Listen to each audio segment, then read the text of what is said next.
ফলতায় ভুয়ো অ্যাকাউন্টে এবার আবাস যোজনার টাকা। আবাস যোজনায় দুর্নীতির অভিযোগে সরব হয়েছেন বিজেপি বিধায়ক দেবাংশু পান্ডা। বিজেপি বিধায়কের নিশানায় পুষ্পা জাহাঙ্গীর খান এবং তার বাহিনী।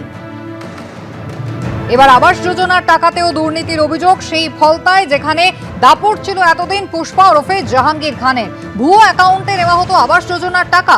আবাস যোজনায় দুর্নীতির অভিযোগ তুলে এবার সরব হয়েছেন বিজেপি বিধায়ক দেবাংশু পান্ডা। বিধায়ক দেবাংশু পান্ডা কি অভিযোগ করছেন, স্থানীয়রাই বা কি বলছেন, দেখুন। ফলতাতে যেটা হয়েছে 1,20,000 টাকা, যেটা হচ্ছে আবাস যোজনার যে টাকাটা ছিল, আপনারা দেখেছেন যে আবাস যোজনার 1,20,000 টাকার মধ্যে কেউ 20,000, 30,000, 40,000 টাকা নিয়েছে সেখান থেকে। সেখানে কার্ড মানি রিটার্ন করছিল কিছুদিন আগে পর্যন্ত দেখেছেন। আজকে যেটা আপনাদের আমি কিছু কাগজপত্র দিয়েছি তাতে দেখতে পাবেন যে কোনো নামই নেই, কিন্তু টাকা উঠে গেছে। সেখানে নামের জায়গায় ZZPP, ঠিক আছে, এরকম করে প্রায় 20-30টা, তারপর কোনো জায়গায় নাম নেই, শুধু পি লেখা, টাকা উঠে গেছে। এগুলো বিশাল বড় দুর্নীতি হয়েছে এবং স্ক্যাম। এটা আমি আজকে কাগজপত্র আপনাদের দিয়েছি। এবং শুধু এই একটা অঞ্চলের নয়, প্রত্যেকটা অঞ্চলে এরকম জিনিস করা হয়েছে। প্রায় হচ্ছে 1 কোটি 1.5 কোটি টাকার দুর্নীতি রয়েছে একটা অঞ্চলে। এটা শুধু একটা অঞ্চলে। এই তৃণমূলের লোকরাই এরা দিয়েছে এবং এর সঙ্গে যারা পঞ্চায়েতে যারা দায়িত্ব ছিল, যারা ঘর দেওয়ার দায়িত্ব ছিল, তারা যুক্ত রয়েছে। একদম জাহাঙ্গীরের ছাড়া এর কার কেউ চলতে পারবে। এবং সব মদতেই সব জিনিসগুলো তো হয়েছে। আবাস যোজনার টাকা গরিব মানুষের নামে গেছে, যাওয়ার পর দেখা গেছে এরকম করে হয়েছে যে তার দেবে, তার বিনিময়ে তাদের কার্ড মানি দিতে হবে, কি কার 20,000, কার 30,000, কার 10,000। অন্যের অ্যাকাউন্টে কিভাবে গেছে টাকা? অন্যের অ্যাকাউন্টে ব্যাপারটা কিভাবে গেছে সেইটাই ভুতুড়ে কারবারটা আমরা বুঝতে পারছি না, যে কিভাবে গেল। যে তাদের একজনের অ্যাকাউন্টের টাকা অন্যজনের অ্যাকাউন্টে কি করে যেত? একজনের নামে ঘর এসছে, সে ঘর পায়নি, উপরন্ত অন্যজনের অ্যাকাউন্টে সে টাকাটা চলে গেছে, তার নামের জায়গাটা পুরো ব্ল্যাঙ্ক করে দিয়েছে। ঠিক মতন আমাদের সার্ভেও হচ্ছে না। যে আসল যে লোকদের নিয়ে সার্ভে করবে, সেই জায়গায় দেখা যাচ্ছে যে তৃণমূলের লিডাররা গিয়ে সেই সার্ভেগুলো তাদের সাথে গিয়ে সব করছে। সেই জন্য আসল যে সার্ভেটা আমরা বুঝতে পারছি না যে কোথায় কি হয়েছে। অর্থাৎ যাদের পাওয়ার কথা তারা কিন্তু বঞ্চিত হয়েছেন এবং এই আবাস যোজনায় যেভাবে দুর্নীতি করা হয়েছে ফলতায়, সেখানেও নাম জড়িয়েছে এই পুষ্পা ওরফে জাহাঙ্গীর খান এবং তার বাহিনীর। গৌতম মণ্ডল রয়েছেন টেলিফোন লাইনে। গৌতম, এই নিয়ে কি অভিযোগ দায়ের করেছেন এরা? একদম দেখো কুসুমিতা, এটা বাংলা আবাস যোজনা 2018 সালে থেকে 19-20 যে সার্ভে হয়েছিল, সেই সার্ভে মোতাবেক বাংলা আবাস যোজনায় টাকা দেওয়া হয়েছিল যারা আবাস প্রাপকদের। এবং এটা ফলতা ব্লকের একটা মাত্র পঞ্চায়েত, এটা দেবীপুর পঞ্চায়েত। সেই দেবীপুর পঞ্চায়েতের মাত্র 50 থেকে 60 এরকম, যেখানে পুরো 1,20,000 আবাস যোজনার 2 দফায় যে টাকা, সেই টাকা তুলে নেওয়া হয়েছে। কিন্তু সেই গ্রহীতার কোনো নাম নেই, উপভোক্তার কোনো নাম নেই। সেখানে বিভিন্ন ইংরেজি অক্ষর বসানো আছে, কোনো কোনো জায়গায় পুরোটা ব্ল্যাঙ্ক রয়েছে, কিন্তু সেখানে পুরোটা দেখা যাচ্ছে কমপ্লিট এবং সেখানে টাকার অঙ্ক লেখা রয়েছে।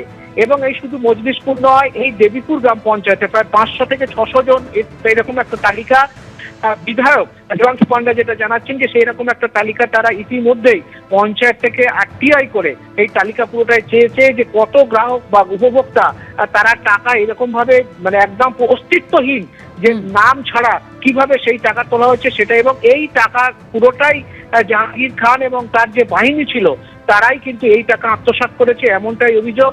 ইতিমধ্যে ফলতার ভিডিও এবং দক্ষিণ 24 পরগনা প্রশাসকের নজরে এনেছেন বিধায়ক। এবং এর পাশাপাশি অন্যান্য জায়গায়ও দেখা যাচ্ছে যে আজকে অন্য একটি গোপালপুর পঞ্চায়েত, একদম এই দেবীপুর গ্রাম পঞ্চায়েতের পাশে, সেখানেও আবাসের কার্ড মানি নেওয়ার অভিযোগে সেখানেও কিন্তু গ্রাহকরা তারা বিক্ষোভ দেখিয়েছেন, সেখানেও অভিযুক্ত তৃণমূল পঞ্চায়েত সদস্য। ধন্যবাদ।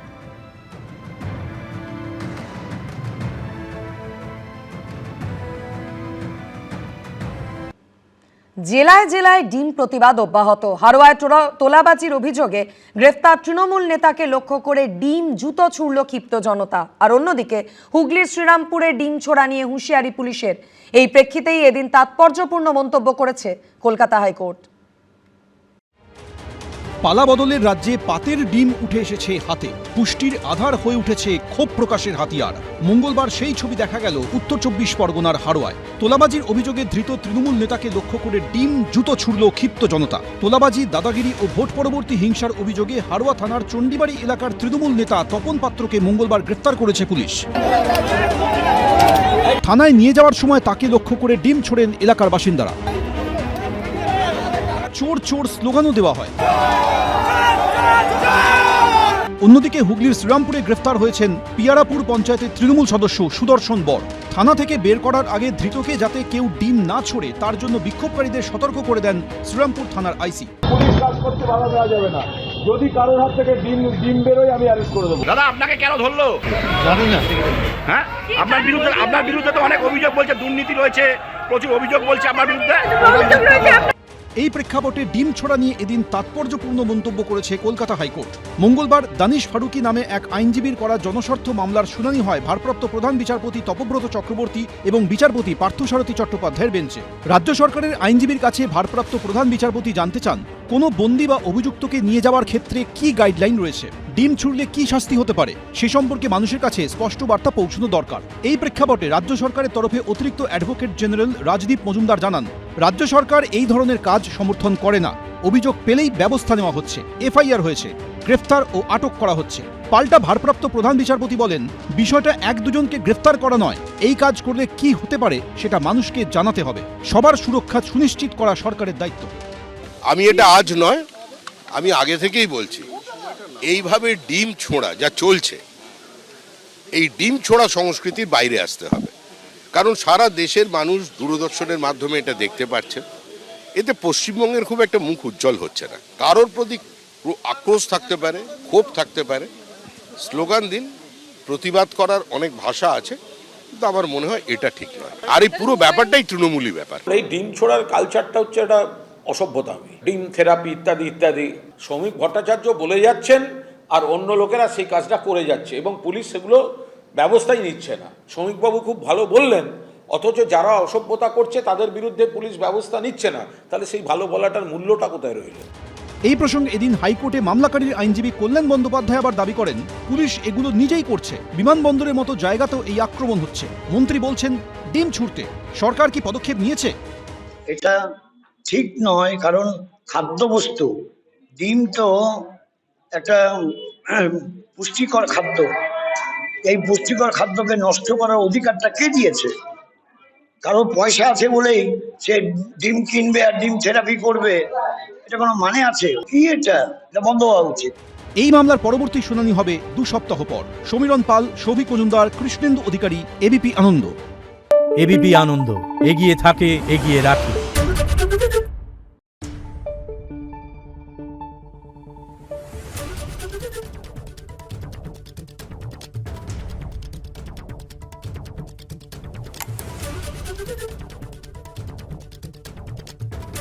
Thank you.